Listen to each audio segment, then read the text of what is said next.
Hello, my name is Kate and welcome back to my channel.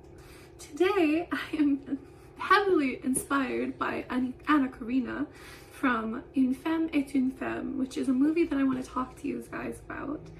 It is such a unique film to say the least, and I watched it with my boyfriend last night and we were watching it without any English subtitles because we both learned French as children, and so we were both in French immersion, so we've tried to watch it without any subtitles. So I think I know like what happens, but it's a little fuzzy just because I didn't know exactly what they were saying some of the time. But most of the time it was generally understandable, and it is such a cute, beautiful, and weird and sexist film. And I will get into all of that in a little bit. So first of all, my favorite thing about this movie was the costumes. And she had, like, I'm wearing something inspired by her costumes today. She wore this like red cardigan with a little skirt and red tights, which was so cute and a little bit out there. It was made in 1961, I think 1960s at least. And so it was very 1960s, the styles, but hers was like, her style was different than anyone else's. Because it's set in the 60s and she is supposed to be a, kind of like burlesque dancer, like a striptease dancer, who her main goal in life is to have a baby, which is pretty sexist. Honestly, all of Godard's movies, the female heroines, their desires are to have babies and to be a prostitute and to be a terrorist, and that's about it. So he isn't the best representation of female characters, I have to say.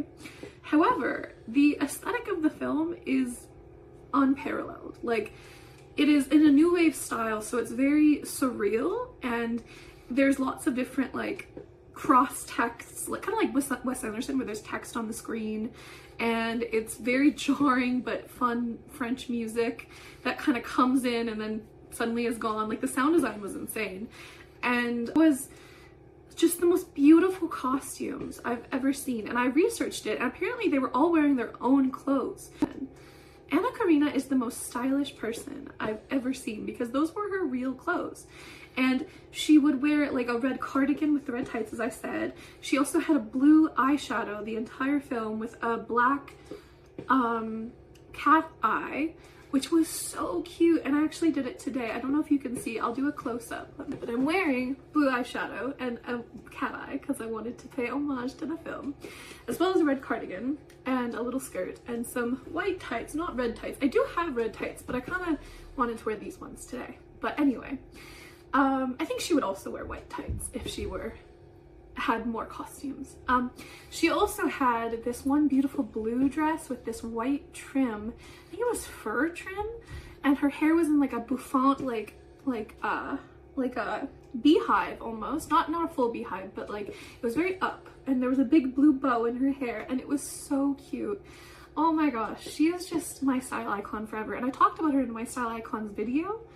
However, I just wanted to talk more about this movie because it inspired me so much, even though it's incredibly sexist, which I'll keep saying. It was not the best portrayal of a woman, and even at the very end, the tagline of the movie is, "You're horrible," and she's like, "No, I'm not. I'm just a woman," which is kind of terrible, honestly. But I think in the 60s there was this mindset of like, oh, women, they're impossible to understand.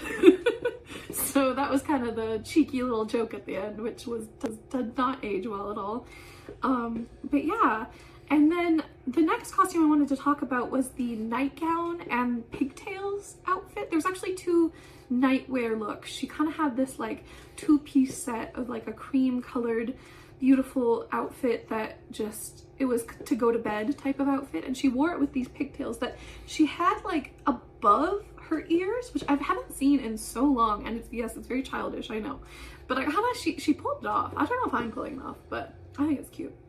Anyway, she wore the pigtails with it, and then she changed into a nightgown, which I am all for wearing nightgowns as real clothes. Like, I love that. I don't think she was wearing them as real clothes. She was wearing it as a nightgown, but in 2026, we're wearing nightgowns as real clothes, and it's adorable. So I just got so inspired by the idea of pigtails on a nightgown. And so, yeah, that was such a fun outfit. And then one of her other outfits was this sailor outfit that she wears when she's doing her striptease.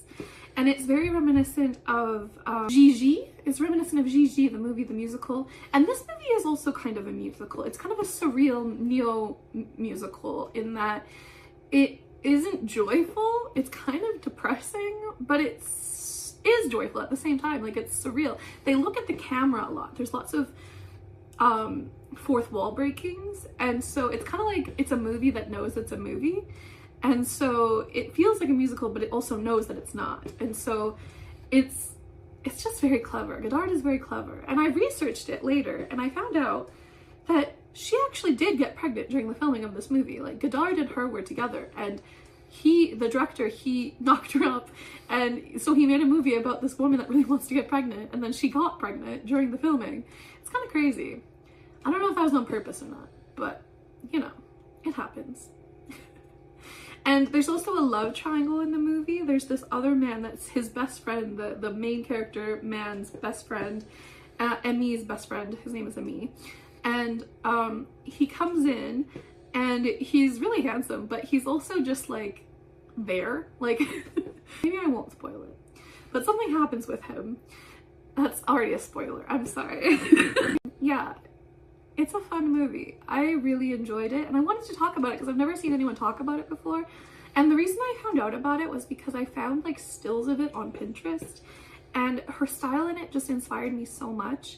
And her style has always inspired me, so I really wanted to see the movie of that has all these outfits that I've been looking at for years, and to see their context. And it was so fun to watch this movie because it's such a fashion movie. Like, it feels like it's on par with Devil Wears Prada or something, where it's just like her style stands out so much. And it's not just her style, but her general youthfulness and exuberance, and just, she's such a fun character. And some people may call her stupid or like has no depth, but I think she has depth. It's just kind of like the depth behind her, it's not coming from her because the director doesn't see it, you know? So Godard doesn't see her depth. He only sees her as this woman he likes.